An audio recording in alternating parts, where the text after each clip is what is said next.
First story boyfriend of 8 years ran off like a child crying after I broke up with him, ending his plans for marriage and moving in together because of my gut feeling. Now I feel terrible throwaway because I want to keep this separate from my main account. Well, okay, where to begin? We've been dating for 8 years. We met in high school and have been together ever since we've grown and changed with each other miraculously, and our relationship has been amazing. We were always communicative to each other, always doted on one another, have inside jokes that are years long, and have become so comfortable with who we are. As a couple, our relationship by all means is a wonderful one, but I guess I wouldn't be posting here if it was so wonderful, would I? As we've entered into adulthood, I started asking the bigger questions that I realized I wasn't really getting answers on. He's been against having kids, but I want kids. My biggest advice I received was to wait for his real answer when we were older, because I asked these questions after dating for 4 years. I asked him what he wanted to do with his future, where he saw himself career-wise, and what he was feeling about who he was as a person, if he was changing and growing, to be honest. Whenever we speak about these things, I always feel like it gets really quiet. He becomes shorter with his words, a lot of, I don't knows, after asking questions many times. I get some answers once he's thought about it, but this scenario has always been regular for us. I'm asking bigger questions, trying to get feedback. And he gives little answers and asks to think about them, but we have always moved along next day, next season. We're really happy with each other. We cuddle and watch Netflix TV shows, go to the ice rink, having romantic dinners, and tell each other how much we adore one another, but those questions start to bother me. Why doesn't he want to answer them? Why doesn't he ask those about me? Is it necessarily bad that he doesn't want to ask? I mean, we're only in our 20s, but we've been dating for 8 years. The toss and turn was agonizing. I felt like I was waiting for an answer for a question. I asked years ago, regardless of the timeline. I felt more and more pressure to have them answered because we've been talking about marriage when I would forget that those questions were so important to me. Everything was hunky-dory. We'd talk about where we would live, the animals we would have, and name them the kinds of TV shows we'd watch on a weekly basis.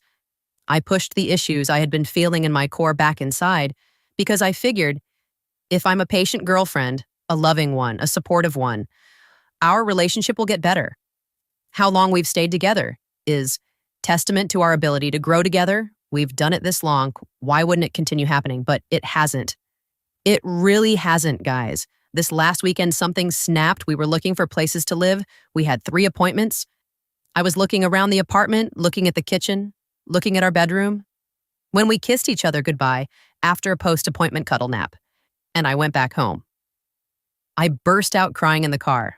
I was sobbing when I got home. I called my mom. She came over. I was broken. Something died. Something straight up died. I don't know what's going on. I think I need to break up with him. I don't think this is the kind of change that I can ask of him. I don't think asking him to change is fair. It's not that I haven't been patient. He has been giving me his answer to all my questions. I just haven't been happy with what they are. The silence, the skirting around the topic, I don't know. I thought we could grow through any scenario, but moving in together put it all into perspective for me. I'm not ready to move in with this guy. Earlier in the year, he told me he was all right with kids. With having them too after that conversation, such a huge flood of relief hit me that I think spurred this season of ignorance. He answered my biggest big question, so I was happy. But the reality is setting in. Does he actually mean that? Did he say that to appease my asking? He has told me that I'm the best thing to happen to him, that he loves me, and that I inspire him to be a better person, and that he's happy he's with me. Me, because he wouldn't know how to date anyone else at this point. Since we've been together for so long, I wish he had the motivation and drive and a goal for himself. I wish he thought about his future. I wish he was more excited about life, more positive about life. I wish he wasn't so angry at people and himself.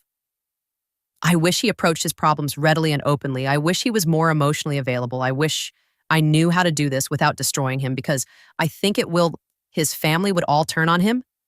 I know it. We've been talking about marriage. We're looking at places to live together, and I just imploded. I imploded. My gut is telling me to do this, and it's never been wrong. But how on earth do I do this? TLDR, my 8-year relationship fell apart in my heart over the weekend, and now I struggle with how to break up with my boyfriend when we've been talking about marriage and moving in together. Edit, thank you everyone so much for your comments. All of them I've read. Everyone, I think, after the initial hysteria and realization of what I was feeling, and putting it into written word that I've come to realize what I'm truly feeling. I'll post an update after this weekend when I talk with him. I'll tell you how it goes. Relevant comments. Marion High, what you wrote really impacted me, and I would like to thank you for sharing that. I, too, have been feeling the same way as you in my own relationship, but I haven't been able to process the words. I don't really have advice. I haven't dealt with my situation, but what I will say is this. It is possible to grow from here. You are young. Your future is bright. And you know what you want in life. You are too young to settle on the things that you will grow into if you do break up. It won't be easy, but you sure as hell will make it through. There's been a quote that has been ringing through my head the past couple days. 20 years from now, you will be more disappointed by the things you didn't do than by the ones you did do. So throw off the beelines, sail away from the safe harbor, catch the trade winds in your sails. Explore dream. Discover Mark Twain.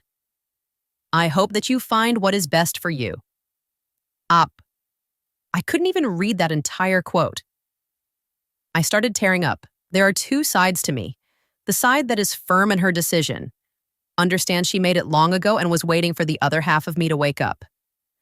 Then the other side is the side that loves him, loves what we are, loves who he is, and is blissfully ignorant.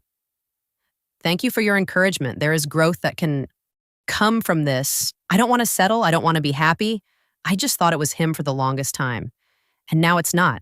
I'll be okay. But holy shai, this is going to hurt, and I'm the one who's doing it. To him, his family or friends, 8 years builds a huge network, and I'll be shutting part of it down. I'll recover. I know people will be okay, and I'll be okay. But causing hurt is just not what I do. But I can do it if it's for myself. Jolie 1, 7, 8, 9, 2, 3, 1, 5, 4, 2, 3, 4, 3, 5. I wish he wasn't so angry at people and himself. There's something here. What is he angry about? Opie? He gets angry at people online, angry at bad drivers on the road. He gets angry when he's competitive. He gets angry when things don't happen like they should. I've told him he needs to see someone about it. But he hates therapists. He has a lot of resentment in his heart when it's good. It's great when it's bad. It's awful. He's never violent, but he raises his voice, curses, and flips things over sometimes, like controllers or folders. I've never felt all right about it. Whenever he would start doing that stuff to me, I would put my foot down and let him know very clearly he is never to treat me that way. It's the single thing I've been unrelenting and strong about. He promised me the next time it became a problem, he would see someone about it. But there have been little bursts that don't warrant a problem, but are enough to put me on edge. This is a problem he doesn't want to address for painful reasons, I think, but it has definitely added to the problem of me not wanting to be with him. In the long term, unless he got help and figured it out, OP, when told she's not done growing and to be the best version of herself, this is so real, and this is exactly why I posted on Reddit. And in a small way, even though I know he thinks I'm great too, I'd like to think that there's a best version of a partner out there for him too. Update rared it 1 week later. So the big conversation happened on Friday a day, earlier than what I was expecting. After writing this post and speaking to trusted family and friends, I decided I didn't want to wake up like I had all week feeling like ST anymore. I'd open my eyes and just immediately feel that familiar pain in my chest. I wanted it to be over. He had been texting me normally in the week, so I knew he wasn't expecting this. It made it so much harder. That part wasn't easy, texting him back very plainly to avoid lying or leading him on, but I asked him if he'd like to meet on Friday, and he said he'd love to, so I went over in the morning after running a few errands with my brother. He drove what he called the getaway car and said he'd pick me up when it was over. It was so hard. His family was decorating the house for Christmas as soon as I got there. His mother asked me to help drape some garland across the front porch. I stood there with my heart in my throat, helping her out as soon as I found a window. I walked into the house and found him in the kitchen. He was still in his pajamas.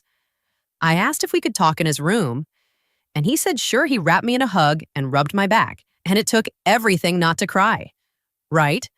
Then we walked up the stairs to his room. I closed the door and gave him one last huge hug in the privacy of his room.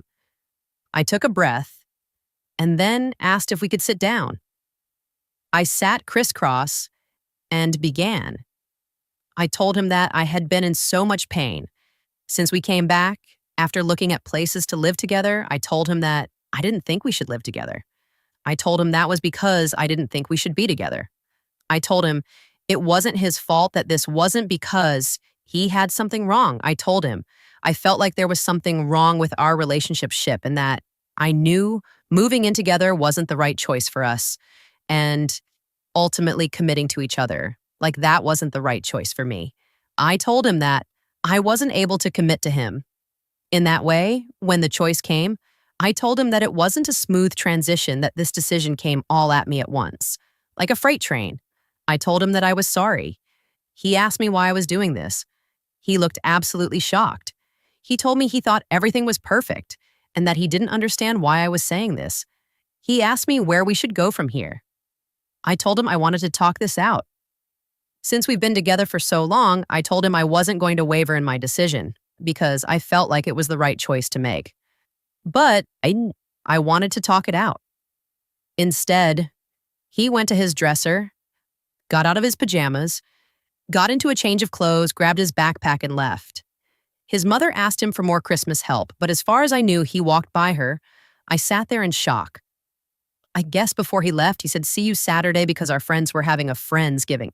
I could feel the hysteria come on. It was like a tidal wave. The reality of what I had just done. It was like every elegant, composed, logical reason I had for breaking up went right out the window. Every graceful approach I was going to take. This conversation and just blanked on me. I was simply honest and raw, and now I felt like the SAT test person I'd ever known. I got my shoes on and flew down the stairs. His mother was asking me for more Christmas help, but in the first time in years, I ignored her and ran out the front door. I was walking away from his house. After I had reached the street, she came outside. I could hear her steps behind me. She called out my name with the same urgency that you call out to someone, as if they forgot something in the house. I didn't turn around. She called out my name again, louder, and I rounded the corner towards the rest of the neighborhood. I then called my brother and asked him to pick me up. He was there in 2 seconds. The car was still moving as I opened the door and slid inside, and I was out of there. That was by far the hardest thing I've ever done. I was sobbing. My brother held my hand. It was loud, heartbreaking sobbing. I can't believe I had ended an 8-year relationship, but I did. I went home, and my family was all there. They all comforted me through it and told me their breakup stories of their first loves. That was Friday, today, Monday. I have to say, it was absolutely the correct decision for me to make after the initial tears, hysteria, and destruction. I realized I had needed to make that decision for a long time. I feel fuller in a way, if that makes sense, and I'm excited for what's to come for me. Thank you all for your words of wisdom, your insights, and your support. I really appreciated all of your comments, and I read them a few times a day to give me strength in my down moments. I've gotten to the other side of this, and I appreciate all of your input. TLDR, I broke up with my boyfriend of 8 years, and I'm going to be very okay. Edit, to be honest, I'm shocked again at the response. Thank you all. Even the people who don't agree with my decision. If I were to respond to you all and include every single detail of our relationship to try and justify myself, I think it would defeat the point of reading your honest responses, because that's what I'll be dealing with going forward. I appreciate every comment I've gone through and read them all. Thank you for your eyes and time spent giving your input. Relevant comments. Core 4N. You sound extremely mature for 22 because you were with your boyfriend for 8 years. I imagine your lives were intertwined down the road. It's possible that you will miss him, miss the relationship, miss everything you two shared, and may feel like you've made a huge mistake. It's all normal to feel that way, and if you do, please do not hesitate to talk to your supportive family and friends. I'm prepared for the idea that I'll miss absolutely everything. I'm either really well adjusted or this is just a phase before I go back into feeling awful. Either way, in this clear mindset, I'm bracing for it and trusting my conviction. Good be all, old man. I know exactly how you feel. I ended an 8-year relationship about 3 years ago.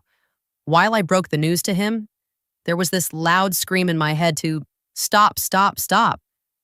But after the hysteria settled, I knew I had made the right choice. I was surprised how quickly my ex moved on. I moved on too, though, which made me realize that perhaps he wasn't totally happy either. Good luck to you, Op. Oh my God. I know what you mean about the screaming. It felt like there was a spirit inside of me throwing chairs around my head, screaming, "Why have you done this? Why would you stop? Go back. Take it back." It was agonizing. Change is hard, but I had no idea the mental warfare I would experience. I thought it was all just heartache. Thank you for the well wishes. Op added this comment about her brother. You're right. I didn't go Saturday, a small discovery. Through all this is that my brother and I aren't particularly close. We've had a rough childhood with our dad, and he moved to Seattle out of college. Him holding my hand through all this was the most brotherly thing he's done. I will remember that forever. I really feel closer to him now. Second story. I dominated, abused, and neglected my boyfriend so much that he broke up with me and abandoned me. It's been 2 years, and I'm still regretting everything because I'm still single, living miserably while he is making more money and traveling the world. I knew I had 2 options. When I was a teenager, one would lead me to freedom, and the other one to misery. I come from a very conservative family. Religion focus on your studies, don't have his ex until marriage, don't drink, yada yada. I was like that. A very naive girl who had just finished high school and had to move to a different state to study law. It was hard at first because I wasn't any good at making friends. Everyone was so extroverted and I wasn't. I lived in a very remote city and my family didn't have much money, but my parents did spare some money for my studies. My mother always said that I had to have a good career and make good money, so I wouldn't be a SLV to any man. She said I had to find a man who earns more, or as much as I do, and she knew I would make a lot of money. She said all these things because my father was abusive towards her. He would constantly hit her, yell at her, and say horrible things to her. I was never a victim of his abuse, though, but him hurting my mother must have ed me up. Somehow moving on. I was a bit conflicted because I wanted to fit in, but at the same time, everything my so-called friends did went against how I was raised. You know, partying, drinking casually, missing lectures, etc.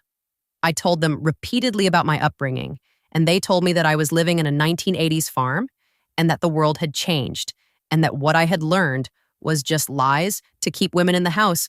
So I eventually gave in and started to party and drink. I lost my virginity. I was around 21 at the time. I enjoyed it all, but I enjoyed more the feeling of breaking the rules. My parents' rules, I was a new age woman. And I even considered myself a feminist back then. Mostly, I think, because I low-key started to hate my dad for all the things he did to my mom. I look back at this and I feel so disappointed in myself. I ended up failing 2 full semesters. And over time, I started to feel like I was a failure to my parents, especially my mom. So I cut ties with all the people who got me into this and started to heal my drinking problem. I also had a high X drive, so I also tried stopping that. But it was hard after I reformed myself one time. I went to an event about video games. I have never played a video game in my life and I didn't like them. And I didn't like the people who played them. I went there to watch just because I met my ex. He was the only normal looking guy there and he was also alone. I might have been the only woman there and he was the first and only one to approach me. He was awkward and I wasn't an introverted shy girl anymore. He said he was here looking for inspiration as he is now a designer and has been practicing ever since this day. And probably even further back, I don't remember a single thing he said. That day, he engaged in a conversation with me, but after getting my name, he started thinking out loud. All I remember was that he was doing some 3D models and coding projects. Although I didn't understand anything as I was studying law, I liked the fact that he was so enthusiastic about the topics he liked, but what attracted me even more was the fact that he wasn't trying to get into my pants. like other guys I had been with. He was just himself. So eventually we started dating and things went well at the beginning, but after that we got into a lot of arguments. Mostly my fault. He was 2 years younger than me, but he was far ahead of me in his studies. I never told him this, but I felt less than him. I caused a lot of unnecessary fights over this, and never did I mention the problem once. I wasn't good at opening myself because every time I did it, it went wrong. I also lied to him about my past. I said I had only had SX once, which wasn't true at all. This all was happening around 2018, the year our relationship began. A year later, we moved in together as both he and I were making money. He was making way more money than me, and he was younger, and he had finished his studies, and I had not yet, and I felt like I failed my mom. But this is where the two options I mentioned at the beginning start to make sense. One was my path to freedom, and the other was to misery. Freedom was finishing my career and finding a good job, and slavery was just being less than him, marrying him. Cooking, cleaning, or whatever. I still had some feminism in me. I didn't want to be less. My boyfriend had been the most kind person to me I ever met. He was a bit awkward still, but he was authentic and a good person. Or at least harmless. This is where I ruined my life. I didn't want to be less. So I started taking more shifts. And when I got home, I barely gave him any time I said I was tired or that I had a headache or a migraine. I started to tell him that I was bringing in more money than him. And I was, but I was working a lot. Told him to take care of the house. And eventually I started to act like my dad because I saw him all day, working from his computer while I was out in the real world, making money. This went on for about 8 months before he got tired, but he didn't get rid of me. He started to change. It was at this time when all the masculinity stuff started to go viral on social media, and he fell right into it. Just like I fell into feminism, the only thing I was ahead on was that I already was past that phase, but once again, he is younger. All of a sudden, he started going to the gym, making friends, spending more time outside, saying some Z stuff that if a woman had a high body count, she's for the streets, that he was a high value man, and so on. Later on, he started to dig into my background because he probably saw on TikTok that a real man should do that. And he found out that I had lied to him, said I had to respect him or get out. And his toxic masculinity confronted my very obvious toxic femininity. We said horrible things to each other, but in his mind, it was never his fault. And he said that I was a ran-through bee and whatnot. Slowly, I started to feel like my mom, and she started to rethink her words. I started to wonder, what if I had just cooked, cleaned, looked after the house, and done all these things women are told not to do? I loved him, but he was no longer the same person. My mental health was shattered, and I had to let one job go. And as expected, we eventually broke up, and I had to move out. Life has been miserable ever since, and I hate myself for it. I hate myself because I feel like I turned the most authentic man on planet Earth into a monster. Just because I'm a ran-through bee, I was contemplating very horrible ideas of what to do to myself, but I will never act on them. As I have started to go to church and read the Bible, it's the only way I find comfort. But my feelings are still there. A voice in my head says I'm not enough. I'm less. I'm useless. And I'm a ran-through. 2 years have passed since we broke up, and recently I checked his social media and he was traveling around the world and working remotely, making huge amounts of money as a 3D designer. He was in Norway last month. I just hate myself. I should have just been a normal woman. I wish I had been just a normal woman. Third story, my man-child boyfriend had an accident in my car but didn't bother to tell me until I found out myself. He refused to take accountability. And now his mom claims they don't have to show or give any info because it's not their car. Throw away because this S8 is embarrassing.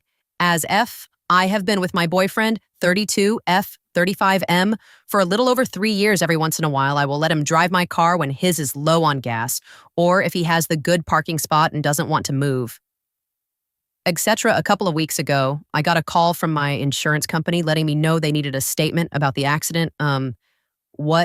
After a solid 45 minutes of adamantly proclaiming this lady was full of SI and that there was no accident, the insurance rep said, well, we have a report that boyfriend's name was in an accident in the blah, blah parking lot on this date, claiming he was driving his girlfriend's car. Oh, I call my boyfriend. He denies up and down that there was no accident. I explain the call I received, and he replies with, oh yeah, I forgot about that, apparently. He had been dodging calls for over a month and did not tell me any of this was going on. There was no damage to my car, so there was no reason for me to think anything had happened. So yesterday, I was trying to work out with the insurance company. Details get him to make a statement, and it's impossible he stopped responding to my texts about the situation. So I called him, he clears it. I call him again. He clears it. He texts me, I am with my parents, okay? But this is a serious situation, and I need to speak with you about it. Can you please answer? I don't want to fight with you in front of my parents. This isn't a fight. I need details about the accident from you. He won't take my call, so I sent him kind of a SHTT text, something along the lines of, you can't even show me the respect to take my call about something serious. This isn't even a real relationship to you. Silence finally after about 2 hours of radio silence, and me very, very upset. I call again. He says, I don't have the energy to do this with you right now. I'm painting. I don't want to talk. I say, what about my feelings? What about me? He says, scoff, what about you? And hangs up. I haven't heard from him since. I know he is waiting for me to break down and contact him, as that has historically been the case. I need some help drafting my response to this situation.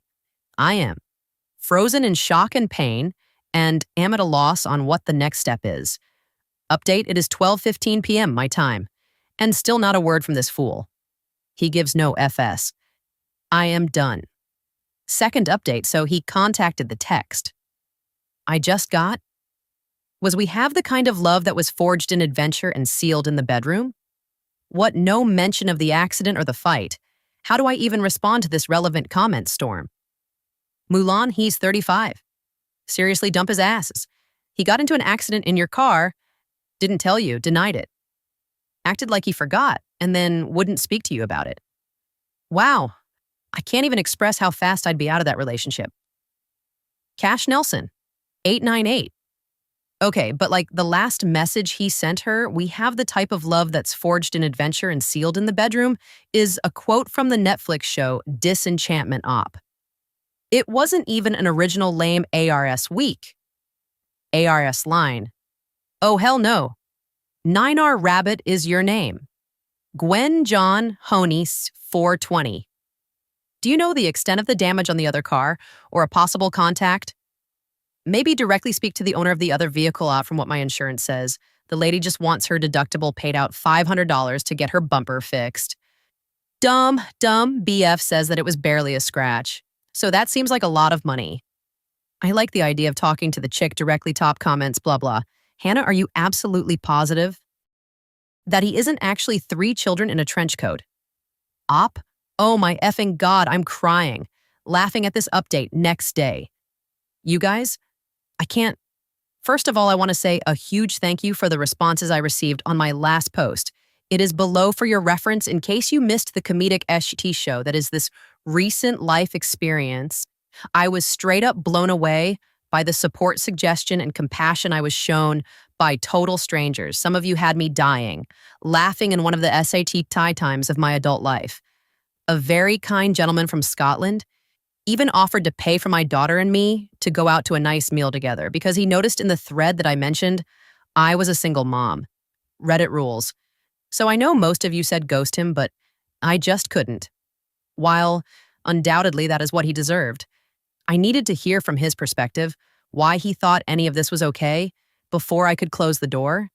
And honestly, I am glad I did, because it solidified for me that this relationship was an excellent learning experience, that I had done my learning, and it was time to move. The Fauna's avoidance of the situation was explained by his thinking. Well, it wasn't that big of a deal. He said that he didn't understand why this lady was making such a big fuss about her bumper, and that I was unreasonably upset about it, and he didn't want to talk about it until I had calmed down. Oh, hell no. I kept it together until I got his side of the story. According to him, they were both backing out of their parking spots and smacked into each other. He was all the way out of his spot. She was halfway out of hers when bang. I literally dialed the phone and sat with him while he called the insurance rep and gave his statement. He was found at fault due to his being all the way out of the spot. I am not 100% sure what this means for me, my policy, or my pocket. Yet as far as the relationship done when he came over to talk, I had all his things packed up. I tried to explain how hurt and disappointed I was about his actions and told him that I could no longer trust him because of how terribly he handled this situation. He said his HT, you not, oh, please, you just set a fire and expected me to come to your rescue and put it out. And when I didn't, you threw a fit. I'm sorry. I just didn't have the energy to put out your fire. This is your goddamn fire. Set by your shit actions and fueled by your avoidance. I burst into tears, handed him his backpack, and said, I needed him to leave now. I told him anything of mine left at his place, he can throw away or leave there until his next victim or mother comes and cleans it for him. Speaking of his mother, I did listen to you and craft a very detailed email to her with hi CC'd.